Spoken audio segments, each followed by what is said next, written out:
the apostolic fire.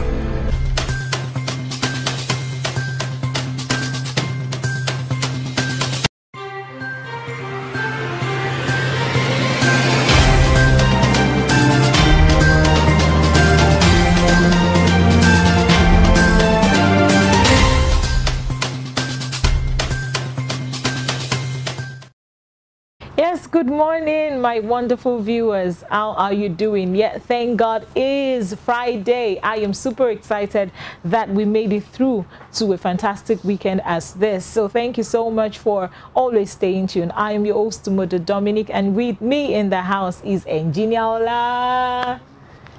Good morning. How are you, sir? How are you looking today? I am doing very well. In fact, I can't wait to just get home and just rest. All I need right now is rest.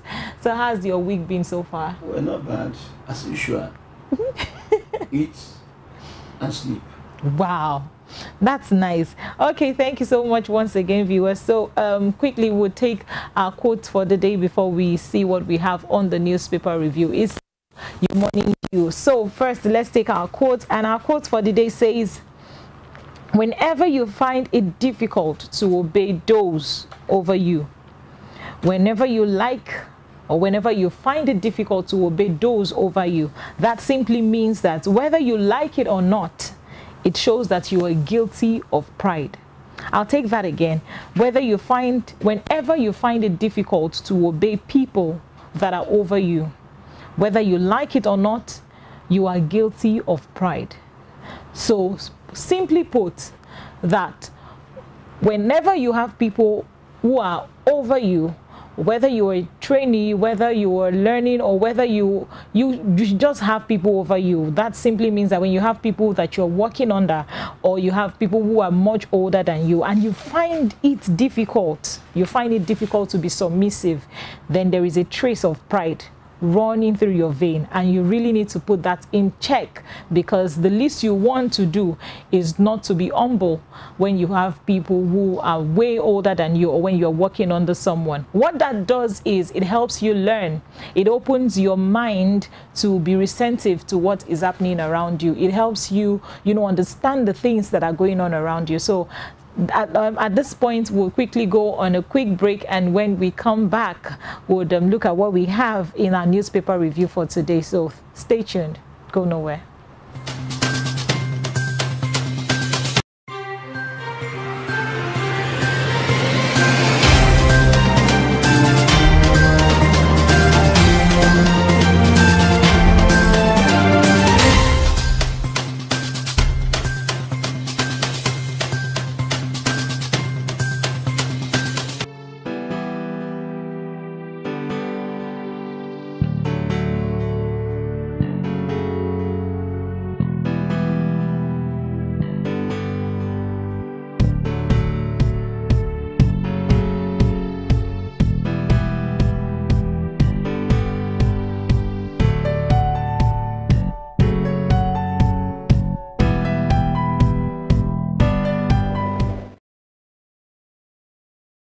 Amazing viewers, so this is your morning dew, and we're looking at the newspaper review for today. So our first story that we have on the Punch newspaper says subsidy protest, FG labor talks collapse, NLC begins strike August 14. Barely 24 hours after meeting with the President Bola Tinubu, where agreement was reached to call off their protests, to the approachment between the organized labor and the federal government appeared to have collapsed, as the union on Thursday night vowed to, embark on the strike on the 14th of August. And this is the story that we find on the Punch newspaper, which is our first story for the day. So it really shows that the labor are really not, settling for what the government, the federal government is giving to them right now. So at this point, what should we be expecting if they are going on a strike again on the 14th of August? What's your take on this? Well, you see, before they began the strike, when you have somebody who is a leader with quality, who knows the step to take and how to lead, not an ordinary leader. You know, before they embark on strike, the government went to court, industrial court, to stop the strike. With the fact that, okay, we are going to cushion the effect with palliatives. We know it's going to be tough. We know it's going to be hard. But we have to take some measures to make sure there's a relief for the Nigerian workers. So they went to court and said, okay, please, Labour, do not strike now. The effect on the economy will not be very, very good. We know it is hard for all of us. It's not making it more difficult. Making it more difficult. Even before the strike began, the president again came on live TV and addressed us that, oh, these are the steps I'm going to take. Then, from the step he said he's going to take, the Labour said, no, this 1, 2, 3, we do not agree with it. Especially the committee you set up for this relief proposals. Okay, we will change the committee and inaugurate another set of committee to do this. After that, they went for negotiation. They sat down, they had an agreement, and they said, oh, what you said, you are too slow on that. We want immediate action. But before they went for that particular meeting, the government had gone to court to stop them. And the court said, do not go on strike. That is there. They know about this. You come back and say the government does not obey the court order. Do not go on strike. They went on strike. Now the government is now using that tool as a yardstick to fight the labor union. Though the labor union, they are fighting for the welfare of the commoners in Nigeria, which is really acceptable, which is a very good thing. But you must know how to go about it. You have to be logical. You have to be diplomatic.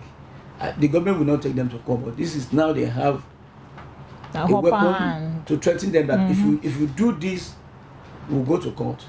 And then what you do is going to be the consequential effect in the country. They will mobilize people.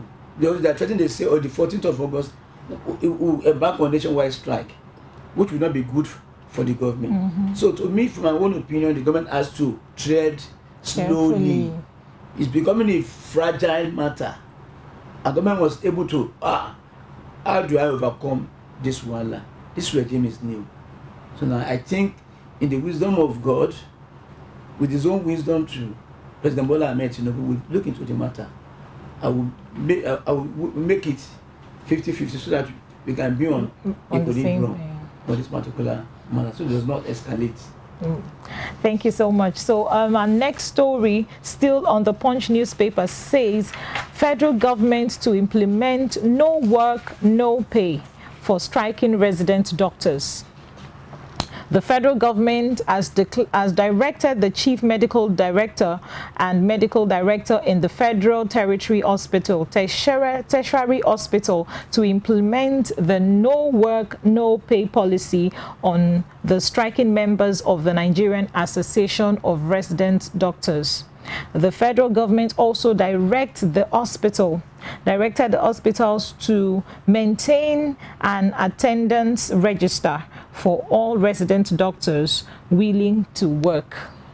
So what I've seen here, it's more like dividing the attention of the doctors. So when some would say, okay, I'm going to come to work so I can obey the federal government, and while some would say, I am not coming to work because there is a whole lot going on and we need to pay attention to that. So what's your view on this? You see, every profession in the world has ethical code.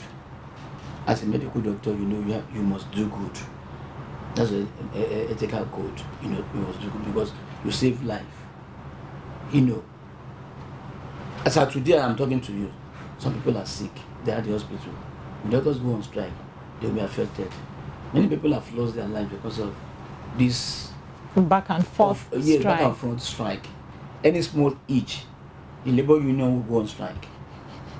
You know, I've said it before, I said, look, there are many issues that they have to talk about. Look at, in Nigeria today, we still have casual workers. We have graduates as casual workers in factories, doing factory job because they want to hand something to be able to feed their casual workers. They are not yet staff. Exactly. Labor is not talking about that. But now the medical doctors are saying, okay, sit at home. I have experienced it before in about 1977 or 78, thereabout. I was working as a clerk in the company at Apapa. We were on strike for almost 3 weeks. At the end of the day, we were not paid. We regretted it that, oh, if we had known. No, we go to the office, but we don't work. Where are you expected to be paid from? We will sit without doing any work. We are not paid. That's junior workers. So the medical doctors, the government has to look into it. You don't have to go fully into strike. There are ways to demand and then to put up your demand. If you have, let's say you have 100 doctors at the general hospital and you have 100 signatures of the doctors, that this is what we want. Government will look into it. You don't have to go into strike because many lives will be affected. Exactly. Many people are sick and the condition will become worse than it is. So the medical authority, that is the chief medical director or whatever, has to look into it and be able to talk to doctors that, okay, whatever is your demand, put it in writing, append it with your signatures, let's forward it to the government. There are better ways we can discuss about our benefits than going on strike. Strike will not do any good in Nigeria, particularly as at now. Strike will not do us any good. It seemed like the only solution to the problems that we usually have in Nigeria is going to strike. Every organization wants to go to strike. The medical aspect will always say they want to go to strike when any little challenges occur. And then we'll also have the educational sector will also say, okay, because we are not being paid, we want to also go for strike. So my question now is strike the way forward to every little issue that we have in Nigeria? It is not. I can tell you that when some Nigerians were sent to Malaysia, I don't know, there was a program as at that time when there were Nigerian, some bandits, attacking petroleum pipes. So there was amnesty. And then they had to send abroad to study. They went to Malaysia. And then when they got to Malaysia, they formed students union. And the government of Malaysia said, you have to go back home. We don't have a student union in our universities, and we don't want you to introduce this. They were sent back. So protest has a limit. There are ways we can protest. Now everybody will say, okay, I want to ask you a question. Would the police in Nigeria say we want to go on strike? What do you think will happen? If the police they go on strike tomorrow morning, just for 2 days, what do you think will happen? We know what will happen. Consequences that's so each time there's any grievance or any matter we want to discuss with the government, quickly we say we are going on strike. And look at where we are today economically. We have other countries. When I went to Ghana, at that time I was surprised that they increased the pump fuel price in Ghana, and when it was better, it was reversed back again. But in Nigeria, they will increase it. When the price is better, they will not reverse it. It is not the government, the stakeholders in that particular department. So government have to overhaul the ministries, especially the educational system. In Ghana, if you are admitted to a university to spend 3 years, you spend 3 years. The same thing in Cotonou, but in Nigeria you can spend 8 years because of the strike. Not you can. They end up spending 8 years because before you know it, and with the way things are going right now, I won't be surprised with the the back and forth increments in school fee. I won't be surprised if they wake up one morning and also say that, okay, we are going on strike again because we can't take this. If the federal government is saying that they are altering the fact that they don't want the fee to be implemented. No, not that. Look at the educational school fees. There is a school very close to, that is, let me see, in my neighborhood. This school has increased their fee to with additional 100,000 per term. What are we studying? What is the curriculum? You understand? 100,000 naira you are putting on top because of fuel subsidy removal. Well, I don't believe that's the case because logistics.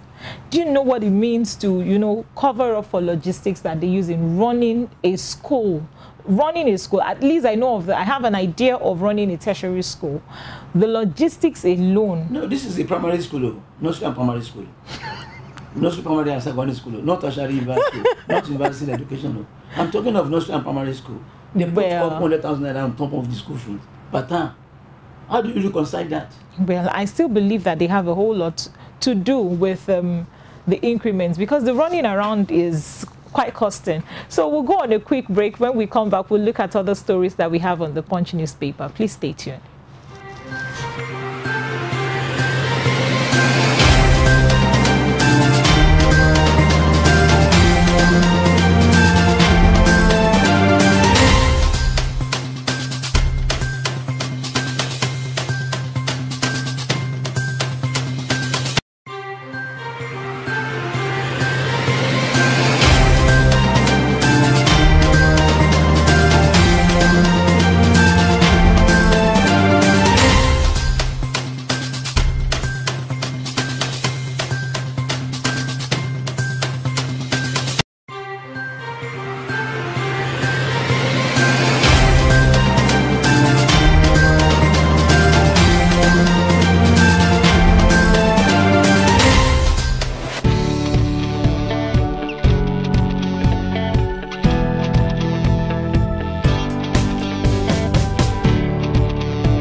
Thanks for staying tuned. It's still your Cactv, and this is the Morning Dew, and the newspaper review is still ongoing. So the next story that we have still on the Punch newspaper says, tenure limit. Finance Ministry orders senior directors to resign. And the story says, in line with the new tenure limit introduced for directors in the Federal Civil Service, the Federal Ministry of Finance has ordered that all its directors who have spent 8 years in the directorate should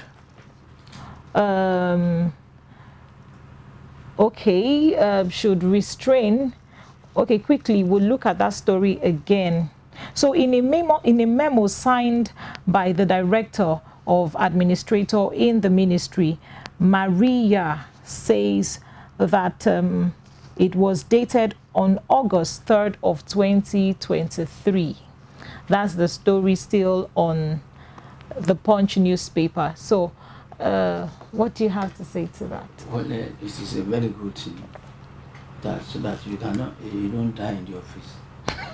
When you go to some offices, you see a man as old as 70 years still working in the ministry. What can he offer? You understand? Because the man is, let me say, because medically, when you grow up in age, your brain will diminish. So this will give room for young graduates. You know, in those days, when you want to take employment in any standard organization, even in the ministry, they used to have training school. It's in line with their policy.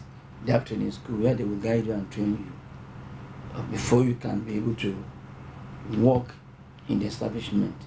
They train you maybe for 11 months or 12 months. That is with pay. Okay. With pay. Then after your training, you become a bona fide staff of that company. And also they organize training to evaluate you and to develop you. They organize training. And you have a tenure of years you spend before you retire. So this thing has been abolished, or let me say neglected, in our ministries. So it's a very good thing. Only if they can maintain this policy. Standard. One thing is to have a policy. Another thing is monitor the policy and make sure that supervise the policy. It's been implemented successfully. That is it. It's a very good thing. All right, so looking at the Vanguard newspaper, our first story on the Vanguard says, I don't want to die. Colleague narrates last moment of doctor killed in an elevator. A Twitter story, a Twitter user with the username Lasmoye as described the last moment before the death of Ware Diaso, a medical doctor at Lagos Island General Hospital. So this is one of the stories that we see in the Vanguard, and it's so sad. As much as I sympathize with, you know, the bereaved family. You see, this Lagos Island General Hospital that is called Odo, you know, in the early 60s. So, yes, early 60s. It's one of the, if not the main formidable hospital in Lagos then. Then practically everybody who grew up in the Butemeta or Lagos Island, even as well as Shomolu Bariga will know Odo, Lagos Island Maternity Hospital. If such a thing can happen in that particular place, that means Nigerian we're not safe. Health sector is not safe at all. Because according to what I heard is that people have been talking about this lift. That this lift is for years, not just. Then they will say, talk to the director, talk to the doctor. The director will say, not me. Not me. It was neglected until a medical doctor died. And if he or she has to die at that particular hospital, that means there's a lot of things to do in that particular hospital. So the Lagos State government should look into that, investigate the matter seriously. And who is that contractor that supplied the lift? And who are the technicians technicians who are maintaining the lift? That's the point. The question is, are they maintaining it at all? It is not being maintained. This lift has been there for how long? This will not fall on the head of a director, a particular director in that hospital. It's so sad. Yes, they will have allocated some money for the repair, and it will not be done. These are the things that is happening now. Health sector that's affecting many Nigerians. Now it has affected the doctor. I want to see what the doctors will do. You know, I really feel the pain of the deceased family, because I've had to experience what it feels like. You know, sometimes you hear masses say, I do not pray to fall ill to a point where I have to go to the general hospital, because it's that bad. I've had encounter of that when my mom was ill, when we've had to take her to this same hospital. You know, at some point she couldn't work and they needed her to, you know, take her to the, I think it was the 5th floor. That was where an admission was. So the lift wasn't working at that time. This same issue we are facing right now. The lift was not working, and this is like 3 years ago. And they said it wasn't working. I'm like, okay, how do we take her to the 5th floor? So they said, go and get a wheel. When we got there, there was no wheel available. So my younger brother literally had to, you know, back my mom and climb the story building's 5th. We went to the 5th floor. So you can imagine what people are going through daily. You know, this incident I'm talking about took place 5 years ago. So as of 3 years ago, and we are still, you know, facing this till now, and then it has not been worked on. It really calls for a lot of concern, and it pains me that, you know, I also stumbled on a short clip of where the former vice president's wife said that it's a spiritual case. Come on. I know there are some things that can be attributed to a spiritual case, but first, let's deal with the ones that can be dealt with. And story still had it that there was no blood at the time to also infuse her when they needed it. So there's a whole lot of story attached to this. And I really, really wish that the government would step in and take this matter seriously and make sure that things are being done the way they should. And also those who are in charge, who some money might have been allocated to and are not doing their work, should be sent out. And I think these are things that they really need to look into, because it's becoming a major problem as far as this sector is concerned. Well, I know very surely that the Governor of Lagos State, His Excellency, will look into the matter and then put to book anybody that is found guilty. You know, it's a very sad occurrence that a medical doctor will lose her life because of and a mere incident like so this. you have to look into it. And the maintenance of our equipment in the hospital, the governor has to do something on that. It's a very, very sad thing. Experience. We just have to sympathize with the family of honestly, we really do. Of the late doctor, that may her soul rest in perfect peace. Amen. Thank you so much. Okay, so still on the Vanguard newspaper, the next story that we have says Niger Republic, Atiku cautions on military engagement. Former Vice President Atiku Abubakar has cautioned the leader of Economic Community of West Africa states, which is the ECOWAS, and has warned them against the engagement of military to restore democratic order in Niger Republic. So it's really calling for a lot of attention too at this time. This Niger drama, day in and out, is becoming.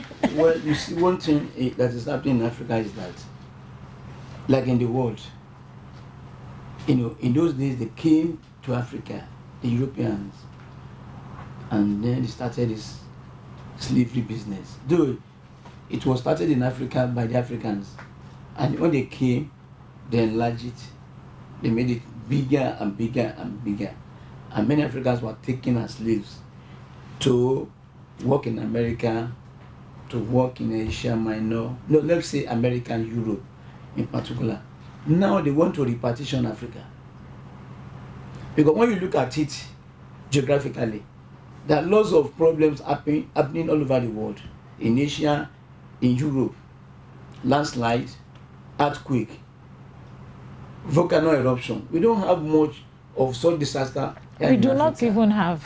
Now they are coming to mine our mineral resources and cause havoc with us. They want to partition Africa again. It's a fight between Russia and France.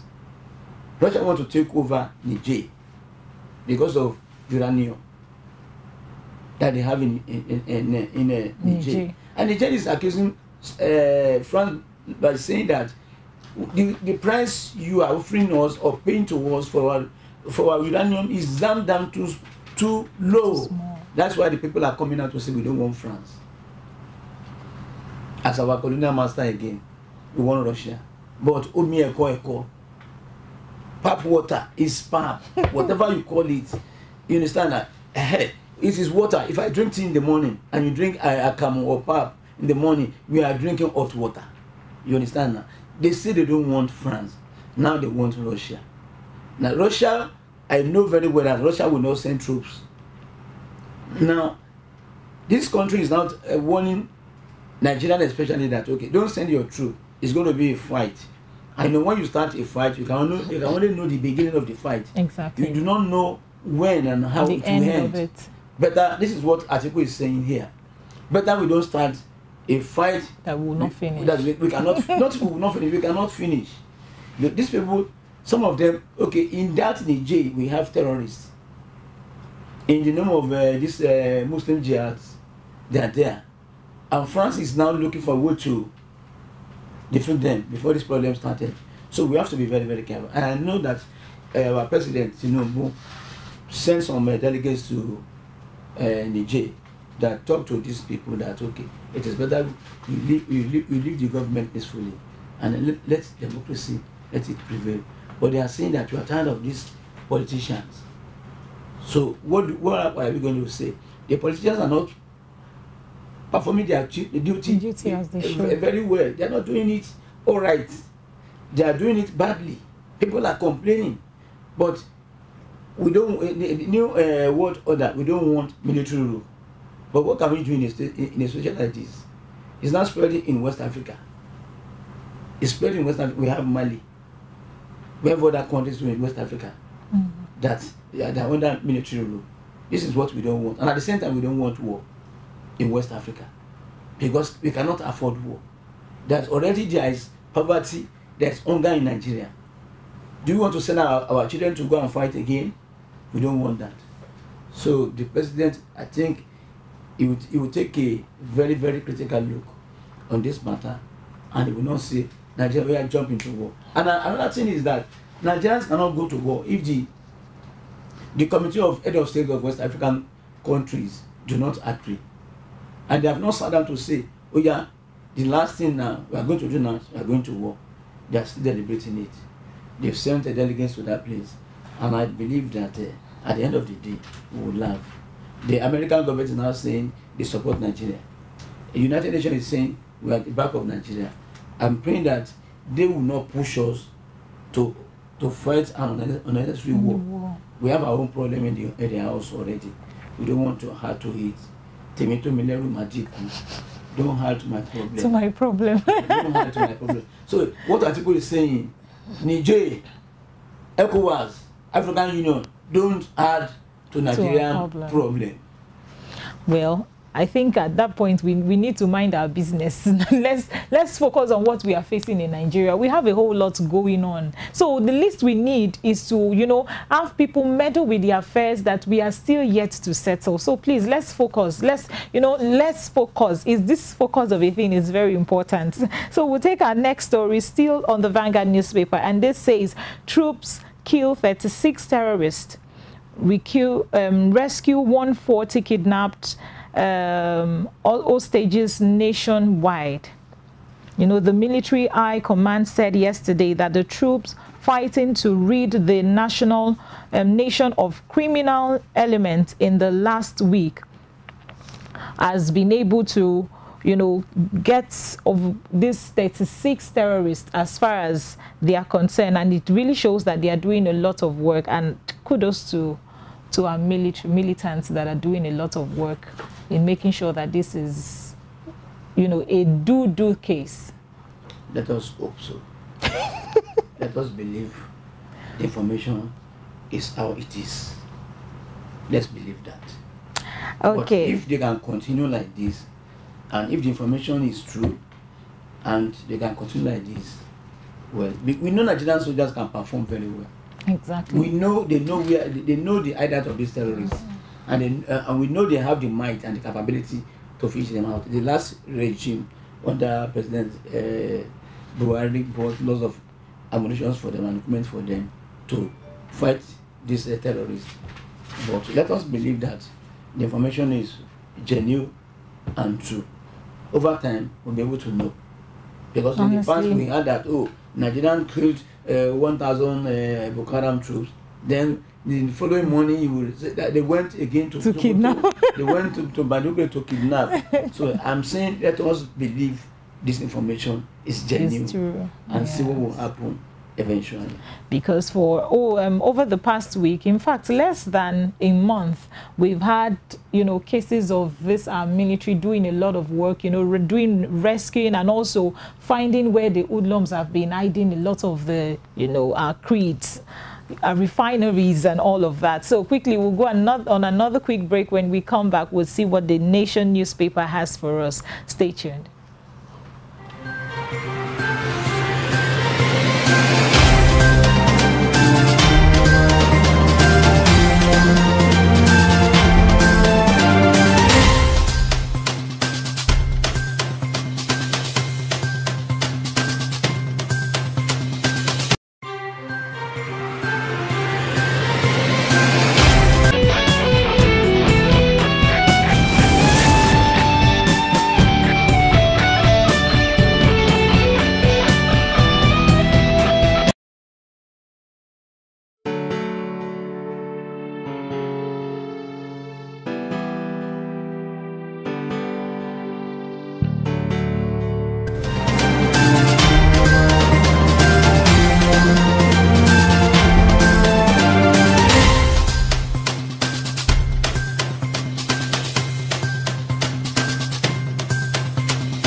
Thanks for staying tuned, my wonderful viewers. So this is still your Cactv, and like I always say, you can always catch us up on our YouTube channel Cactv for more updates, and feel free to drop your comments and contributions as well. We'll always be so glad and delighted to read from you and also hear what you have to say. So still on The Nation. Okay, now we're going to the story on The Nation newspaper, and our first story on The Nation newspaper says Ganduje pledges reform, fairness to reposition APC.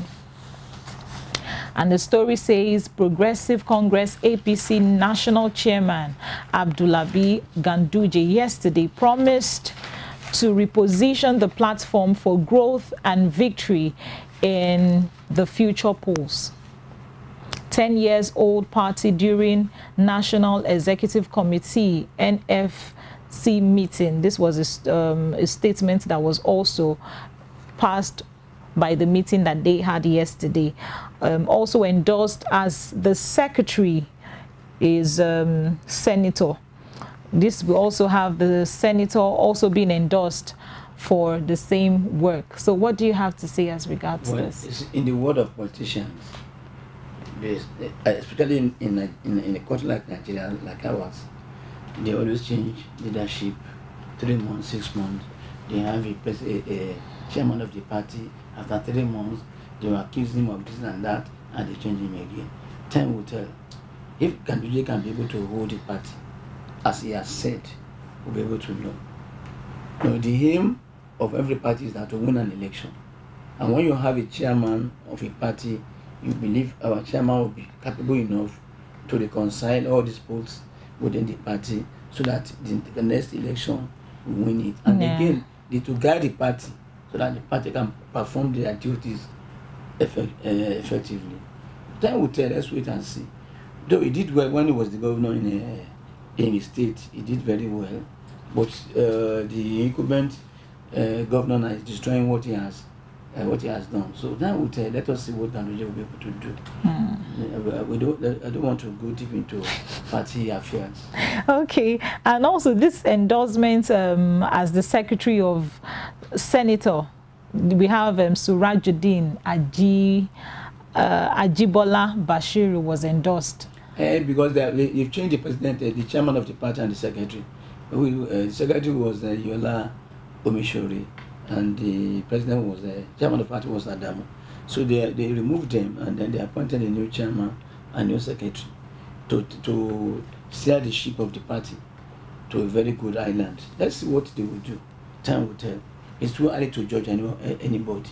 Time will tell. Time will tell. Thank you so much. So your last word for the people before we sign out. Well, as usual, what I always tell you is that be Nigeria, buy Nigeria. If you promote Nigerian product, Nigeria will be there. This is how China started. At the time of Chairman Mao, there are many Nigerians working abroad, and they are doing exceedingly very, very well. So those of us who are in the country, we can do also very, very well. Be Nigeria, buy Nigeria. And be proud to say, I'm a Nigerian. And yes, if we are proud to say we are Nigerians, those we have in diaspora who are also doing very well will also return back to join us and make sure that this train that we are sailing will not sink right before us. So thank you so much for always staying tuned and being a part of our newspaper review. So till we come your way, same time, same station, make sure you have a fantastic weekend, because I am going to have one myself. So we'll see you again. Have a blessed weekend. Thank you.